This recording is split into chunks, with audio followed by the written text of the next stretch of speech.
ఆంధ్రప్రదేశ్ లో వైసీపీ కూలిపోకుండా చూసుకోవాలని తెలంగాణ మంత్రి కొండా సురేఖ వ్యాఖ్యానించారు. వైసీపీ ఎంపీ విజయసాయిరెడ్డి చేసిన వ్యాఖ్యలను కొండా సురేఖ తప్పుపట్టారు.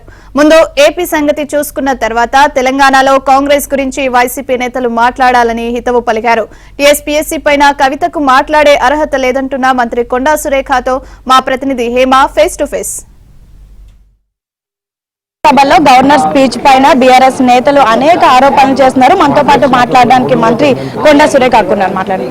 ఫస్ట్ ఎమ్మెల్సీ కవిత రోజు ఏదో ఒక ప్రెస్ మీట్ పెట్టి ఏదో ఒకటి మీ పైన దాడి చేస్తుంది. దీనిపైన ఏం చెప్తారు? ఆమెకి ఏం పని పాట లేదు, అధికారం పోయింది, పైసలు ఎక్కడి నుంచి వస్తలేవు. కొంచెం వాళ్ళకి ఎట్లున్నారంటే డిస్టర్బెన్స్ లో ఉన్నారు, ఫ్రస్ట్రేషన్ లో ఉన్నారు. దాంట్లో ఏదో ఒకటి మాట్లాడాలి, ప్రభుత్వం ఏదో ఒకటి బురద చల్లాలి, మేము లైమ్ లైట్ లో కనపడాలి అనేటువంటి పద్ధతిలో ఏదో పనికిరాని కామెంట్స్ చేస్తూ ఉంది. అన్ని నిరాధారమైనవి, నిరూపించబడలేనివి, అన్ని అభియోగాలే. అవి కామెంట్స్ కూడా కాదు, అభియోగాలు చేస్తూ ఉంది. అభియోగాలు చేయడం అనేది బాధాకరం. ముఖ్యంగా గత ప్రభుత్వంలో పేపర్ లీకేజ్ అయింది, 2 తెలుగు రాష్ట్రాల్లో సంచలనం సృష్టించింది. ఇప్పుడు అదే టీఎస్పీఎస్సీ పైన కూడా కవిత అనేక ఆరోపణలు చేస్తున్నారు, ముఖ్యంగా మహేందర్ రెడ్డి పైన. దీనిపైన ఏం చెప్తారు? టీఎస్పీఎస్సీ అనే వర్డ్ తీసుకునే నైతిక హక్కు కవితకు లేదు. ఆ రోజు వాళ్ళ ప్రభుత్వం ఉన్నప్పుడు టీఎస్పీఎస్సీ నుంచి కొన్ని వందల వేల మందికి, లక్షల మంది పిల్లలు అన్యాయానికి గురయ్యారు. వాళ్ళు పేపర్ లీకేజీలు కానీ, అక్రమంగా ఎగ్జామినేషన్స్ రాపిచ్చి వాళ్ళు డైరెక్ట్ వాళ్ళని రిక్రూట్ చేసుకోవడం కానీ, ఇటువంటి అవకతవకలన్నీ కూడా గతంలో జరిగాయి. మహేందర్ రెడ్డి వస్తే వాళ్ళకు ఒక భయం పట్టుకుందేమో, గతయాన్ని కూడా తవ్వి ఇవన్నీ బయటకు తీసి మా మీద ఎక్కడ కేసులు పెడతారన్నట్టు భయంతో ఆమె మాట్లాడుతుందేమో. ఒక ప్రభుత్వం తీసుకున్న నిర్ణయాన్ని తొలగించాలి అన్నటువంటి మాట్లాడే హక్కు ఎవరికీ లేదండి. ఈరోజు ప్రభుత్వ పరంగా ఎవరిని నియమించాలి, దేనికి నియమించాలి అనే నిర్ణయం తీసుకునే హక్కు ప్రభుత్వానికి ఉంది. మీరు ఎట్లయితే డీజీపీగా ఆయన నియమించారో మేము ఈరోజు టీఎస్పీఎస్సీ చైర్మన్గా నియమించాం. ఆయన మీద ఏమైనా అభియోగాలు ఉంటే మీరు కోర్టుకు వెళ్ళండి, కోర్టుకు వెళ్ళి ఈయన దగ్గర ఉన్నాయని కోర్టు ద్వారా మీరు ఆన్సర్ తెచ్చుకోండి. కానీ మీరు ఆయన నుంచొద్దు, తొలగించాలని మమ్మల్ని డిమాండ్ చేసే హక్కు ఆమెకు ఎక్కడిది లేదు. ఇప్పుడు మీ ప్రభుత్వం చేసినటువంటి మార్పులు, తెలంగాణ తల్లి కానివ్వండి, జాతీయ గీతం కానీ, వీటిపైన కూడా ఆరోపణలు చేస్తున్నారు. కేవలం కావాలని ఇదంతా చేస్తున్నారు, దీని వెనక ఎటువంటి కారణం లేదు అంటున్నారు. కారణం ఎందుకు లేదండి? టీఎస్ అనేది ఎక్కడా కూడా ఎవరు ఒప్పుకోరు. అది తెలంగాణ అంటే టీజీగా ఉండాలి. ఏ స్టేట్లో కూడా ఎస్ అనేది పక్కన లేదు. దాన్ని దృష్టిలో తీసుకొని ఈరోజు టీఎస్ అనేది మార్చి టీజీగా పెట్టడం జరిగింది.